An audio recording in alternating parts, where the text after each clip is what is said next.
आप सबने डॉक्टर रसिक परमाરના વંદન।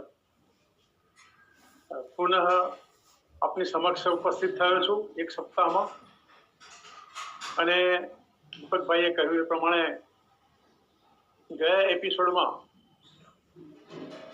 જે શ્વાસની જે લયની વાત કરવામાં આવેલી અને એ વિષય પર થોડીક વિસ્તૃત ચર્ચા થાય એવી કેટલાક શ્રોતા મિત્રોની અપેક્ષા હતી। એના અનુસંધાનમાં આજે આપણે રિધમિક બ્રીથિંગ પર વાત કરવા જઈ રહ્યા છીએ। મિત્રો, બાઇબલમાં એવું કહેવામાં આવ્યું છે કે ખખડાવો તો ખુલશે અને માંગો તો મળશે।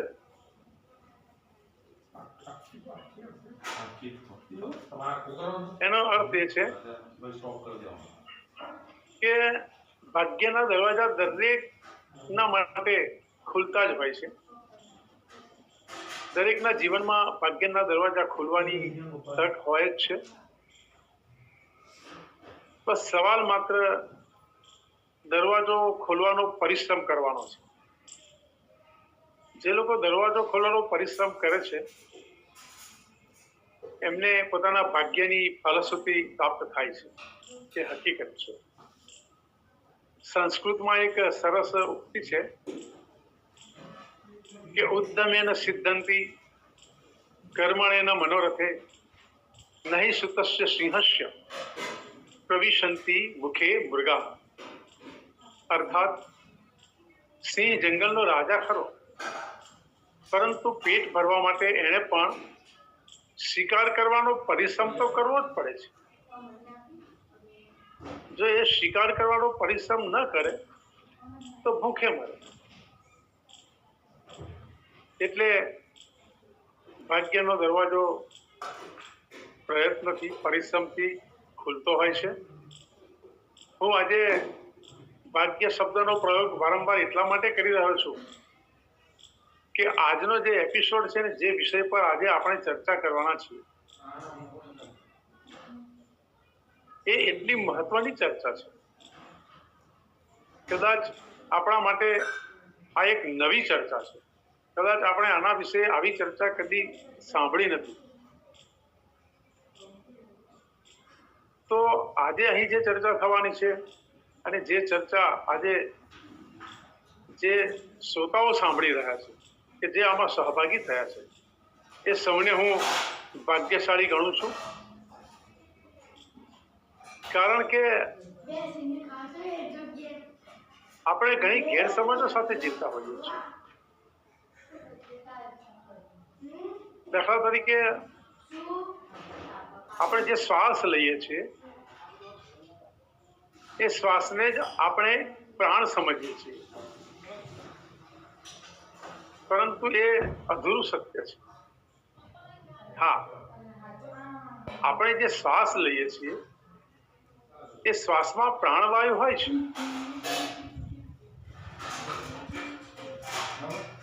આપણે જે શ્વાસમાં જે હવા લઈએ છીએ એમાં અનેક વાયુઓ હોય છે। એમાં ઓક્સિજન પણ હોય છે, કે પ્રાણવાયુ પણ હોય છે। પરંતુ આપણે અહીં જેને પ્રાણ તરીકે ઓળખવા માંગીએ છીએ એ પ્રાણ એ શ્વાસ નથી। આ સૌથી પહેલી સ્પષ્ટતા। એટલે અહીં હું જે ચર્ચા કરવાનો છું એ વિષય થોડોક ઊંડાણપૂર્વકનો વિષય છે, થોડીક સમજ માગી લેતો વિષય છે। એટલે આપ મને ધ્યાનથી સાંભળશો તો આપ એનો લાભ લઈ શકશો। તો સૌથી પહેલી વાત એ છે કે શ્વાસ અને પ્રાણ અલગ છે। ગયા એપિસોડમાં આપણે વાત થયેલી શ્વાસ અને પ્રાણ એ બંનેના લયને એક ગતિમાં લાવવાની। આમ જોવા જઈએ તો પ્રકૃતિના જે 5 તત્વો છે પૃથ્વી, જળ, અગ્નિ, વાયુ અને આકાશ, એ પાંચે પાંચ તત્વ આ સૃષ્ટિ પરની દરેક જગ્યાએ એક યા બીજા સ્વરૂપે અસ્તિત્વમાં હોય જ છે, દરેક જગ્યાએ હોય છે. અને આ પાંચ તત્વોમાં જે વાયુ તત્વ છે એ પ્રમુખ તત્વ છે. એટલે કે પાંચેય તત્વોમાં મુખ્ય તત્વ જો કોઈ હોય તો એ વાયુ છે. અને વાયુનું જે તત્વ છે એ જ આ સૃષ્ટિને ગતિ પ્રદાન કરે છે. એટલે વાયુ ખૂબ જ મહત્વનું છે. આપણા શરીરની દ્રષ્ટિએ જો આ વાયુને આપણે સમજવા જઈએ તો આપણી શરીરની પ્રકૃતિના 3 દોષ માનવામાં આવે છે: વાત, પિત્ત અને કફ. દરેક માણસમાં આ 3 પ્રકારની પ્રકૃતિ હોય છે. કોઈકમાં પિત્તનું પ્રમાણ વધારે હોય છે, કોઈકની પ્રકૃતિમાં કફનું પ્રમાણ વધારે હોય છે, કોઈકમાં વાયુ એટલે કે વાત. તો એમાં જે આ વાત છે એ જ આપણે આપણા શ્વાસમાં જે પ્રાણ લઈએ છીએ એ છે. એટલે એમાં પણ વાયુનું જ મહત્વ છે. અને ઉપનિષદોમાં આ પ્રાણને બ્રહ્મ કહેવામાં આવે છે.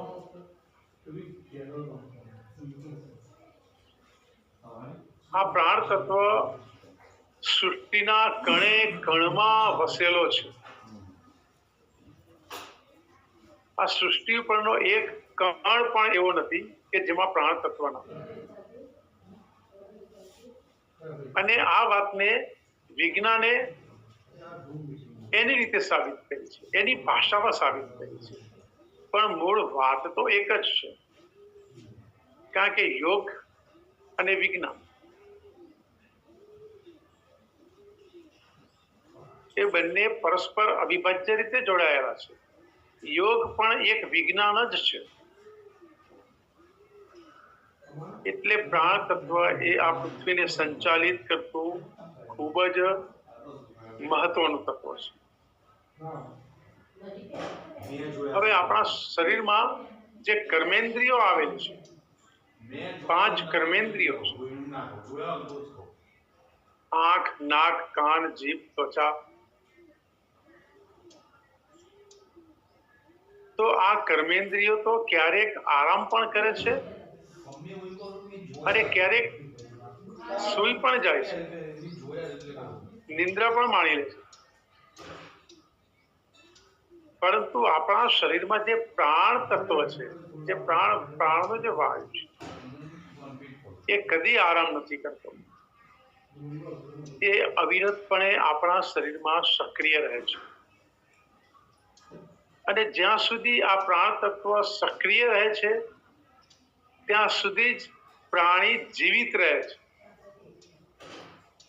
જો પ્રાણ તત્વ સૂઈ જાય તો આપણું શરીર કાયમ માટે સૂઈ જાય, પછી એ બેઠું ના થઈ શકે.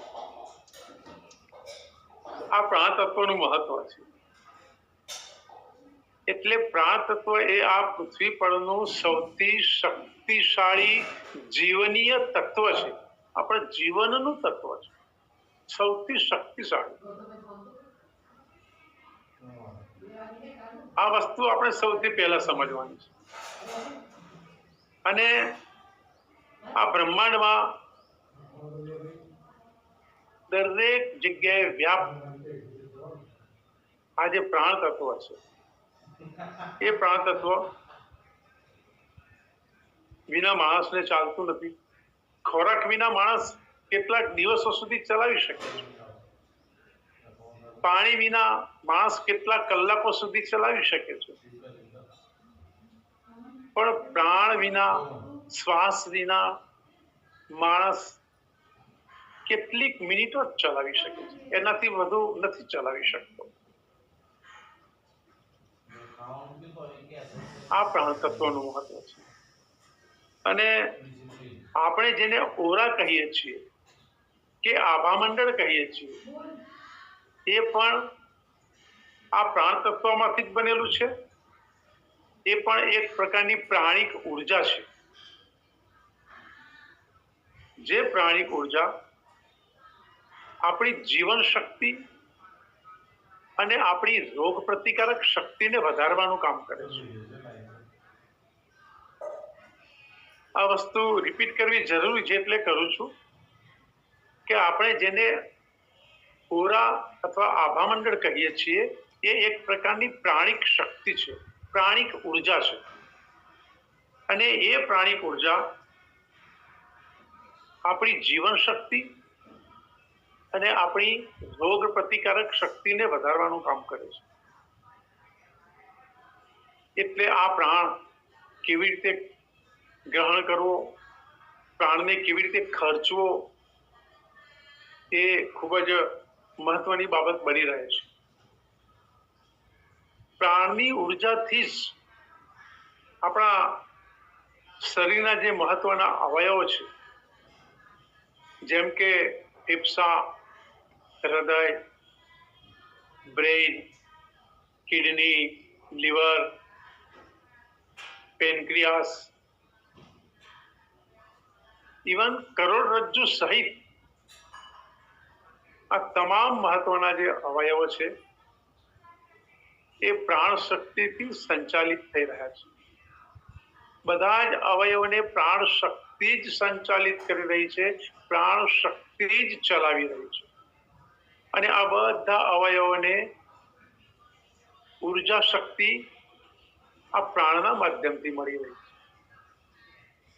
આ વસ્તુ સમજવું ખૂબ જ જરૂરી છે. આપણી આંખની જોવાની શક્તિ, આપણી કાનની સાંભળવાની શક્તિ, આપણા મુખ પરની આભા, તેજ, આ બધી જ વસ્તુ પ્રાણ શક્તિ પર આધારિત છે. ઇવન આપણા પેટની અંદર એટલે કે આપણા ઉદરની અંદર જે પાચન શક્તિ જે કામ કરી રહી છે એ પણ આ પ્રાણ થકી જ ઉર્જા પ્રાપ્ત કરી રહી છે. એટલે પ્રાણ શક્તિ આપણા માટે ખૂબ જ મહત્વની છે. આપણે એવું કહી શકીએ કે પ્રાણ જ આ જીવનનો આધાર છે અને પ્રાણ જ આ સૃષ્ટિનો આધાર છે. ગયા એપિસોડમાં આપણે 5 પ્રકારના પ્રાણની વાત કરેલી કે પ્રાણ 5 પ્રકારના હોય છે અને શરીરના અલગ અલગ ભાગમાં એ પ્રાણનું અલગ અલગ નામ આપવામાં આવે છે, જેનું આપણે પુનરાવર્તન કરી લઈએ છીએ કે કંઠથી ઉપરનો જે ભાગ છે શરીરનો, એમાં જે વાયુ છે એને ઉદાન કહેવામાં આવે છે. કંઠથી હૃદય સુધીનો જે ભાગ છે અને એ ભાગમાં જે વાયુ છે એને સમાન કહેવામાં આવે છે.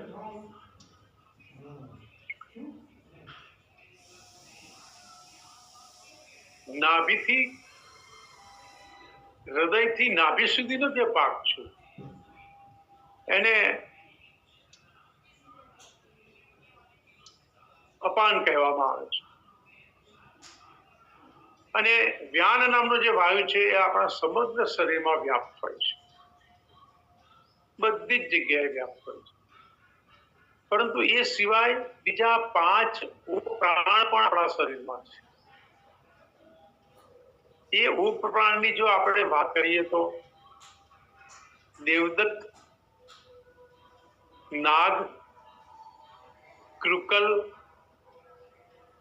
કુર્મ અને ધનંજય, આ 5 ઉપપ્રાણ છે જે ક્રમશઃ છીંક ખાવી, આંખની પાપણ ઝપકાવવી, બગાસું ખાવું, ખંજવાળવું અને ઓડકાર ખાવો, આ જે ક્રિયાઓ છે એ 5 ક્રિયાઓ આ ઉપપ્રાણ પર આધારિત છે.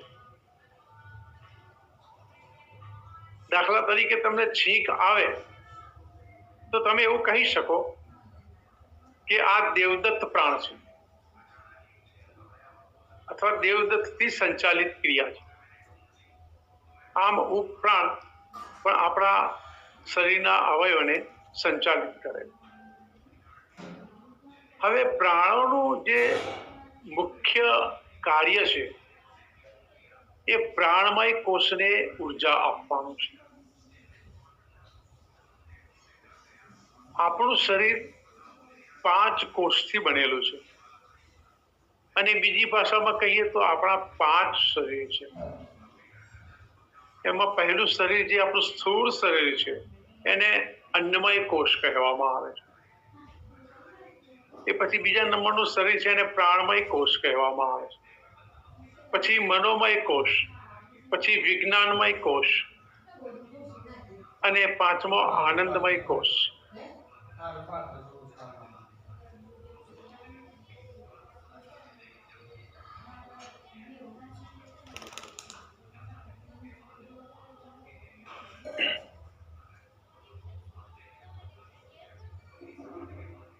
આ 5 જે કોષ છે એમાંનો જે પ્રાણ અન્નમય કોષ છે એ અન્નમય કોષ સાથે આપણું આ પ્રાણતંત્ર સંબંધિત છે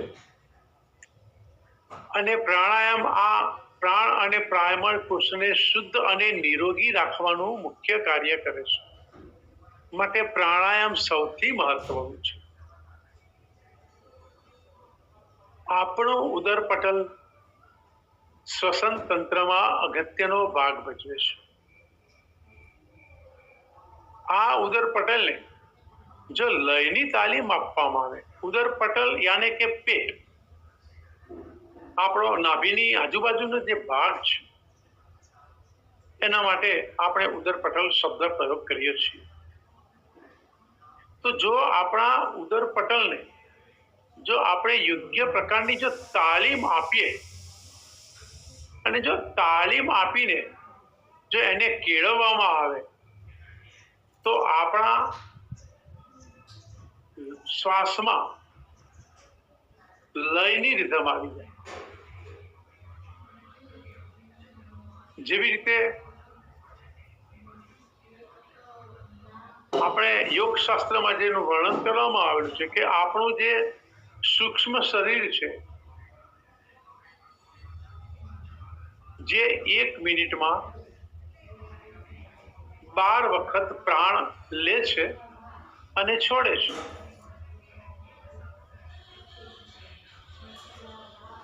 જ્યારે આપણું સ્થૂળ શરીર છે એ 1 મિનિટમાં 18, 20 કે 22ની આજુબાજુની સંખ્યામાં શ્વાસ લે છે અને છોડે. તો જ્યારે સૂક્ષ્મ શરીર 1 મિનિટમાં 12 પ્રાણ લે છે અને આપણું સ્થૂળ શરીર 1 મિનિટમાં 20 કે 22 પ્રાણ લે છે અથવા શ્વાસ લે છે, ત્યારે બંને શરીરની વચ્ચે કોન્ટ્રાડિક્શન થાય છે. બંને શરીરની વચ્ચે ઘર્ષણની ક્રિયા થાય છે. એટલે આપણો લય તૂટે છે. હવે આપણો જે મૂળ આજનો વિષય હતો તે અને શ્વાસ વચ્ચે રિધમ બેસાડવાનો,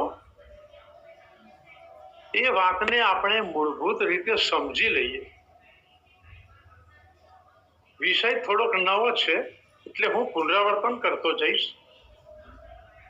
કે આપણું આ જે સ્થૂળ શરીર છે એ સ્થૂળ શરીરની પાછળ એક સૂક્ષ્મ શરીર છે જેને આપણે જોઈ નથી શકતા, પરંતુ સ્થૂળ શરીરમાં જે શક્તિ આવે છે એ સૂક્ષ્મ શરીરમાંથી આવે છે અને સ્થૂળ શરીર સૂક્ષ્મ શરીરથી સંચાલિત થાય છે. હવે આ સૂક્ષ્મ શરીરની ગતિવિધિ પ્રમાણે સૂક્ષ્મ શરીર 1 મિનિટમાં 12 વખત પ્રાણ લે છે અને છોડે છે.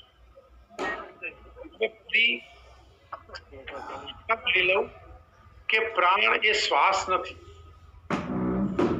આપણે જે શ્વાસ લઈએ છીએ એમાં પ્રાણનું તત્વ છે, પણ સૂક્ષ્મ શરીર જે પ્રાણ લે છે અને છોડે છે એ એક જીવનીય તત્વ છે, એની રીધમ છે 1 મિનિટમાં 12 પ્રાણ. તો એની સાથે આપણા શરીરની શ્વાસ લેવાની જે પ્રક્રિયા છે એની સંખ્યા પણ જો 12 કરી દેવામાં આવે તો બંનેની વચ્ચે સમન્વય યોજાય અને આપણા બંને શરીરની ગતિ એક જ લયમાં આવે. અને બંને શરીરની ગતિ જ્યારે એક જ લયમાં આવે ત્યારે શરીર અને મન, હૃદય અને મગજ એકદમ શાંત બને છે. અને હૃદય અને મગજ એકદમ શાંત હોય ત્યારે આપણી શરીર અને મનની સ્થિતિ એકદમ ઉત્તમ હોય છે. એટલે આપણે રીધમ બેસાડવાની છે 1 મિનિટમાં 12 શ્વાસ લઈને. હવે એ 12 શ્વાસ આપણે કેવી રીતે લઈ શકીએ એ આપણે છેલ્લે પ્રેક્ટિકલ કરીશું. પરંતુ એક આશ્ચર્યજનક વાત આપણે જણાવી દઉં કે આપણા શરીરમાં રહેલું આ પ્રાણ તત્વ જો થોડુંક પણ ઇમ્બેલેન્સ થાય છે, થોડુંક પણ એમાં અસંતુલન આવે છે, તો આપણા વિચારો અને આપણા ભાવ બદલાવા માંડે છે. એ આપણા વિચારોને અસર કરે છે. એટલે આપણો પ્રાણ સ્થિર હોય એ ખૂબ જ જરૂરી છે. યોગ શાસ્ત્રમાં અને નાડી શાસ્ત્રમાં એવું કહેવામાં આવ્યું છે કે જેણે પોતાના શ્વાસ પર કાબુ મેળવ્યો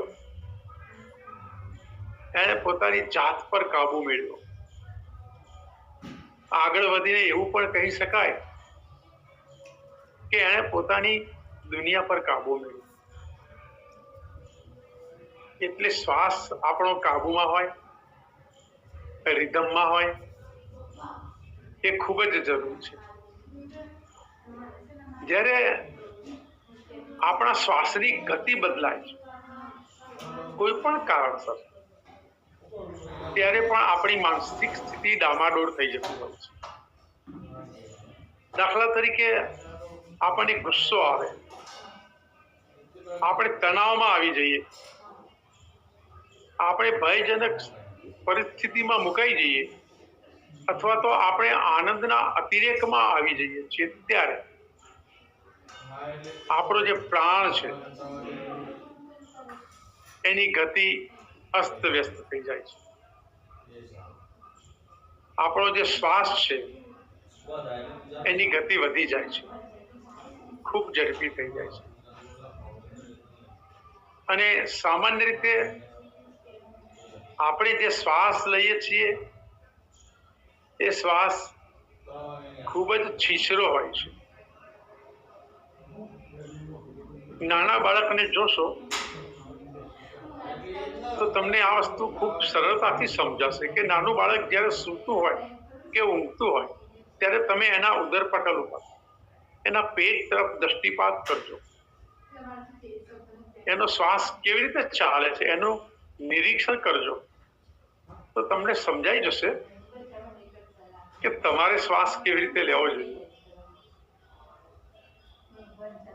આપણે ખૂબ જ છીછરો શ્વાસ લઈએ છીએ અને આપણા શ્વાસ લેવાની પદ્ધતિની એક મોટી નબળાઈ એ છે કે આપણો શ્વાસ ખૂબ જ ઝડપી હોય છે. અને ભૂતકાળમાં આપણે ચર્ચા કરી ગયા છીએ કે જેના શ્વાસની ગતિ વધારે હોય એનું આયુષ્ય ખૂબ ઓછું હોય છે. જેના શ્વાસ જેટલા ધીમા અને જેટલા દીર્ઘ શ્વાસ હોય, ઊંડા શ્વાસ હોય, એટલું એનું આયુષ્ય વધારે હોય છે. અને એટલા માટે કાચબો 200, 250, 250 વર્ષ, 300 વર્ષ સુધી જીવતો હોય છે. કારણ કે કાચબાની જે શ્વાસ લેવાની જે રીધમ છે એમાં 1 મિનિટમાં એ માત્ર 3 થી 4 જ શ્વાસ લે છે. આપણે 18 થી 22 ની આજુબાજુમાં શ્વાસ લઈએ છીએ, એટલે સ્વાભાવિક રીતે જ આપણું આયુષ્ય કાચબા કરતા ઓછું હોય છે. કૂતરો ખૂબ ઝડપી શ્વાસ લે છે, તો કૂતરાનું આયુષ્ય માણસના આયુષ્ય કરતા ઓછું હોય છે. કૂતરો 32 થી 35 શ્વાસ લેતો હોય છે 1 મિનિટમાં, એટલે એનું આયુષ્ય ઓછું હોય. એટલે આપણા શ્વાસ પર નિયંત્રણ, પ્રાણ પણ નિયંત્રણ હોય તો આપણી જાત ઉપર નિયંત્રણ હોય, આપણું જે આંતરિક વિશ્વ છે એની ઉપર નિયંત્રણ હોય, આપણા મન ઉપર નિયંત્રણ હોય, આપણા શરીર ઉપર નિયંત્રણ હોય. આ બધાની ઉપર જ્યારે આપણે નિયંત્રણ રાખવું હોય કે બધાને જ્યારે આપણા કાબુમાં લેવા હોય ત્યારે આપણા શ્વાસ યોગ્ય રિધમમાં, યોગ્ય લયમાં એ ખૂબ જ જરૂરી. આપણે વાત કરતા હતા નાનું બાળક એ રીતે શ્વાસ લેતો હોય છે કે જે નાભીથી શ્વાસ લેતો હોય છે. આપણે મોટા ભાગે છાતી સુધી શ્વાસ લઈએ છીએ. શ્વાસ આખું જે નાભી પ્રદેશ છે એ આપણે જોઈ શકીએ, આપણે એમાં કરી શકીએ એવી રીતે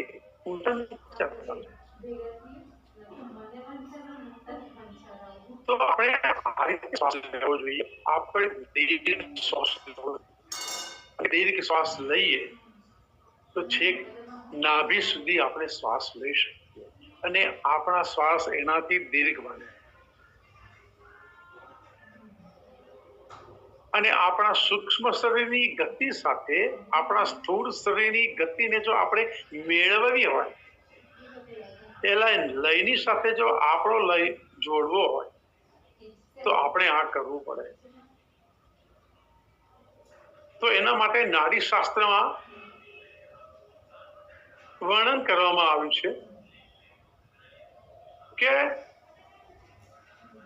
1 મિનિટમાં આપણે જો આપણે એક શ્વાસ જે આપણે લઈએ છીએ એ 3 સેકન્ડમાં એક શ્વાસ લઈએ અને 2 સેકન્ડમાં આપણો ઉચ્છ્વાસ આપણે બહાર કાઢીએ. એટલે કે 3 સેકન્ડમાં શ્વાસ લઈએ અને 2 સેકન્ડમાં શ્વાસ છોડીએ તો આપણો એક શ્વાસ 5 સેકન્ડમાં થાય. તો 1 મિનિટમાં આપણું સ્થૂળ શરીર 12 શ્વાસ લઈ શકે. હવે આ એક અભ્યાસ માગતી પ્રક્રિયા છે, પણ સરળ જરૂર છે, અઘરી નથી. આના માટે થોડીક પ્રેક્ટિસની જરૂર પડે છે.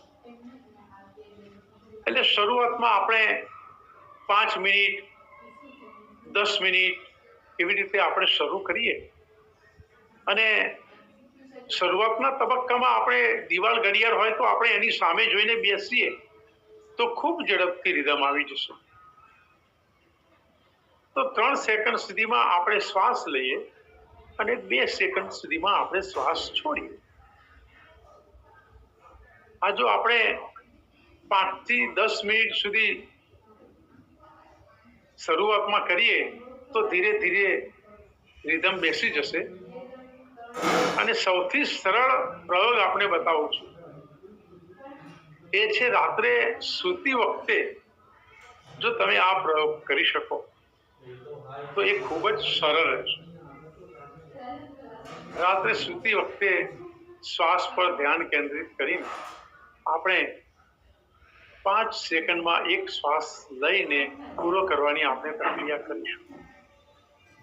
તો એનાથી બીજા ફાયદા એ પણ થશે કે આપણો ચિત્ત એકદમ શાંત થઈ જશે અને રિધમ ખૂબ સરળતાથી પકડાઈ જશે અને ખૂબ સુંદર અને ગહેરી નિંદ્રા આવશે.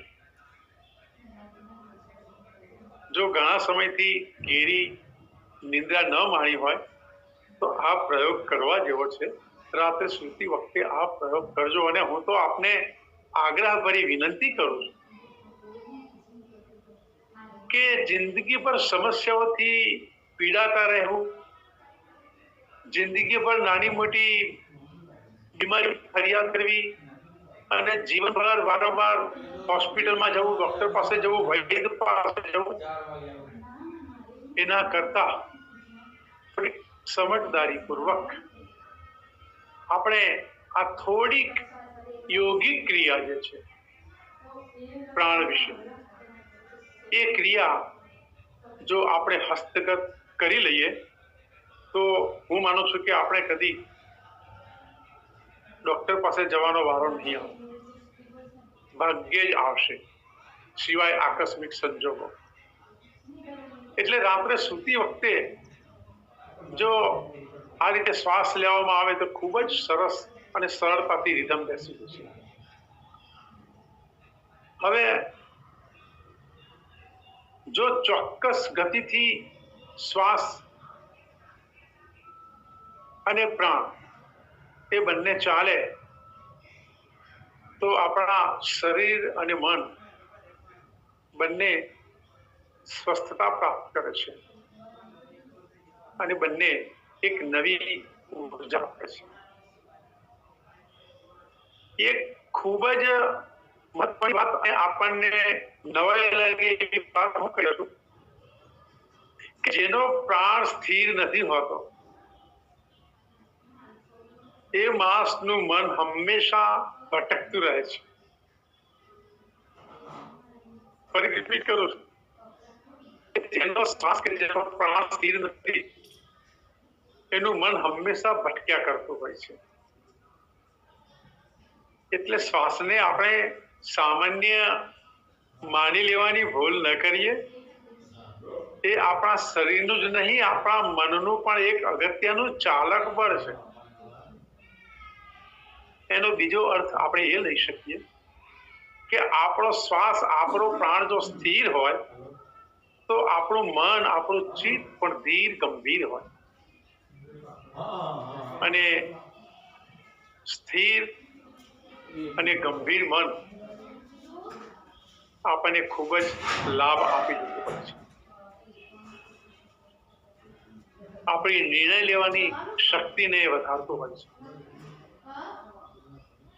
આકસ્મિક સંજોગોમાં કોઈ નિર્ણય લેવાનો થાય તો ઘણી વખતે વડીલો આપણને એવી સલાહ આપતા હોય છે કે ભાઈ શાંતિથી બેસીને નિર્ણય લો, તમે ઉતાવળ ન કરો, શાંત ચિત્તે વિચારો અને પછી નિર્ણય લો.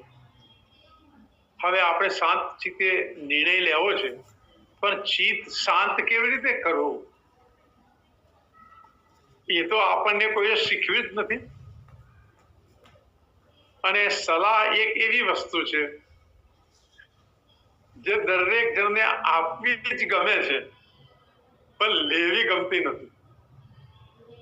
એટલે અત્યાર સુધી આપણી સાથે જે કાંઈ થયું એ આજ થયું છે. આપણને સલાહ આપવા વાળા જ મળ્યા છે, પણ એ સલાહને અમલમાં કેવી રીતે મૂકવી એના વિશે જાણકારી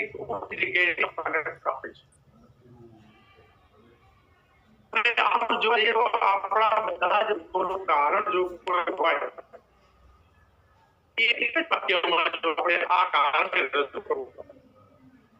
આપણા બધા દુઃખોનું એક જ કારણ બતાવવાનું હોય તો હું એવું કહીશ કે એ કારણ છે આપણી ખોટી લાગણીશીલતા.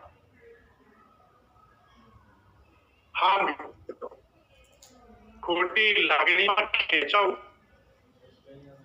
વધુ પડતા લાગણીશીલ હોવું, વધુ ઇમોશનલ હોવું, વધુ પડતા સેન્સિટિવ હોવું એ આપણી નબળાઈ છે. આ વસ્તુને ગાંઠે બાંધી લેજો અને કાયમ યાદ રાખજો. એટલે વધુ પડતી લાગણીશીલતાના કારણે આપણું મન બગડે છે અને આપણું શરીર પણ બગડે છે. કારણ કે આનંદના વધુ પડતા અતિરેકમાં આપણે જો કોઈ નિર્ણય લઈએ તો એ નિર્ણય પણ કદાચ ભૂલ ભરેલો હોઈ શકે છે.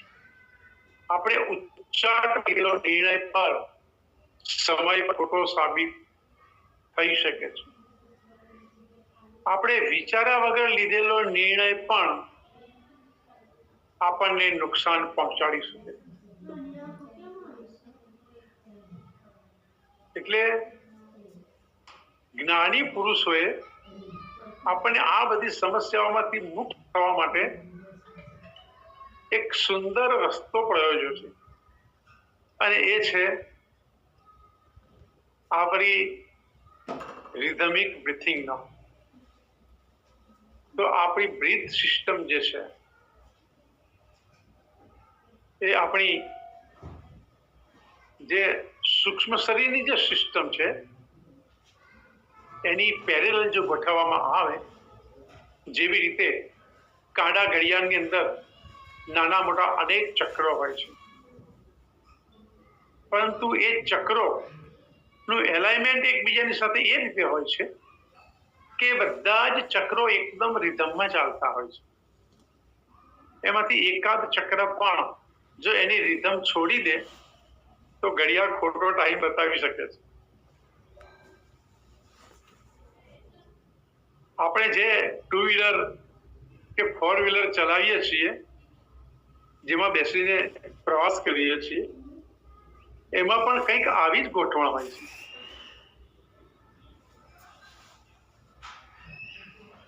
તો આ એલાઇનમેન્ટ ખૂબ મહત્વની વસ્તુ છે.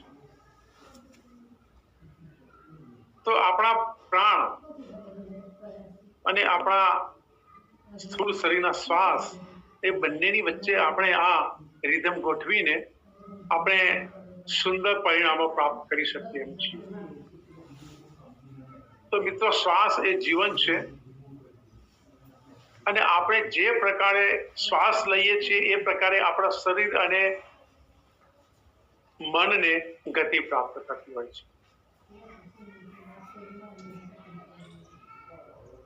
એટલે શ્વાસમાં આપણો લય જળવાઈ રહે એ ખૂબ જ જરૂરી છે. તો હવે આપણે જઈ રહ્યા છીએ પ્રેક્ટિકલ રિધમ તરફ. ગયા એપિસોડમાં સૂચન હતું કે થોડુંક પ્રેક્ટિકલ પ્રાણાયામ કરાવવામાં આવે કે જેથી શ્રોતાઓ સમજી શકે, પ્રેક્ટિકલ કરી શકે, અને પછી નિયમિત રીતે રોજ પોતાના ઘરે આ પ્રમાણે પ્રાણાયામ કરી શકે. તો આપણે 1 મિનિટમાં 12 શ્વાસ લેવાની જે રિધમ છે,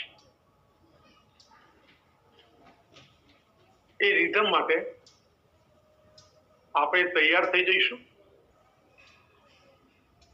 તમે જે કોઈ સ્થિતિમાં બેઠા હોય, સુખાસનમાં સૌ બેસી જશો. જે લોકો પલાઠી વાળીને જ બેઠા છે એ લોકો એ જ સ્થિતિમાં બેસશે. આરામથી પલાઠી વાળીને બેસવું એને જ સુખાસન કહેવામાં આવે છે. એટલે પલાઠી વાળીને બેસશો. આપણા બંને હાથ આપણે ઢીંચણ ઉપર ગોઠવી દઈશું, અને આપણે આપણું ધ્યાન શ્વાસ પર કેન્દ્રિત કરીશું. આપણું સંપૂર્ણ ધ્યાન શ્વાસ પર કેન્દ્રિત રહે એ માટે આપણે આપણી આંખો બંધ કરી દઈશું. આપણી સિટિંગ સિચ્યુએશનની ફરીથી સૂચના આપી રહ્યો છું. આપણે પલાઠી વાળીને બેસીશું, અને આપણી બંને હથેળીઓ ઢીંચણ ઉપર આકાશ તરફ બંને હથેળીઓ ખુલ્લી રહે એ રીતે બેસીશું. આંખ બંધ કરી દઈશું. આપણું સંપૂર્ણ ધ્યાન શ્વાસ પર કેન્દ્રિત કરીશું. અહીંથી જે સૂચના આપવામાં આવે છે એ સૂચના તરફ આપણી કર્ણેન્દ્રિયને, એટલે કે આપણા જ્ઞાનને, કાનની આપણી સાંભળવાની શક્તિને આપણે એ તરફ દોરીશું. અને આપ સૌ મારા અવાજને અનુસરશો. હું આપને કાઉન્ટ આપીશ. હું બોલીશ 1 2 3, 1 થી 3 બોલું ત્યાં સુધીમાં આપે શ્વાસ લેવાનો છે, અને હું બોલીશ 4 એટલેથી આપે ઉચ્છ્વાસ છોડવાનો છે. 5 તો 1 2 3 ત્યાં સુધીમાં શ્વાસ લેવાનો છે. 4 5 ત્યાં સુધીમાં શ્વાસ છોડવાનો. આ પદ્ધતિથી આપણે શ્વાસ લેવાનો છે અને છોડવાનો છે. તો મારા અવાજ તરફ પણ ધ્યાન આપશો, આંખ બંધ રાખીને. અને હું પરમ કૃપાળુ પરમાત્માને પ્રાર્થના કરું છું કે આજે આ ઝૂમ મિટિંગમાં જે લોકો આ પ્રાણિક ક્રિયા કરવા જઈ રહેલા છે એ સૌની ઉપર પરમાત્માના આશીર્વાદ ઉતરે. સૌના સ્થૂળ શરીરની સૂક્ષ્મ શરીરના પ્રાણ સાથે રિધમ બેસે અને સૌના જીવન ધન્ય બને. સૌને શારીરિક અને માનસિક સ્વાસ્થ્યની પ્રાપ્તિ થાય એવી પરમ કૃપાળુ પરમાત્માના પવિત્ર ચરણોમાં હૃદયપૂર્વક પ્રાર્થના કરું છું. આપની જેવી શ્રદ્ધા હશે એવું જ આપણે પરિણામ મળશે. આપ બ્રીથ સિસ્ટમમાં જે શ્રદ્ધાથી શ્વાસ લેશો એ શ્રદ્ધાનું આપણને અવશ્ય પરિણામ દેખાશે. તો હવે આપણે શરૂ કરીએ છીએ.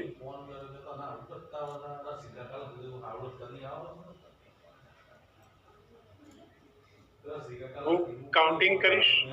1 થી 3 સુધીમાં આપણે શ્વાસ લેવાનો છે, અને 4 અને 5 બોલો ત્યાં સુધીમાં આપણે શ્વાસ છોડવાનો છે. તો આપણો સમય શરૂ થાય છે હવે. 1 2 3 4 5. 1 2 3 4 5. 1 2 3 4 5. 1 2 3 4 5. 1 2 3 4 5.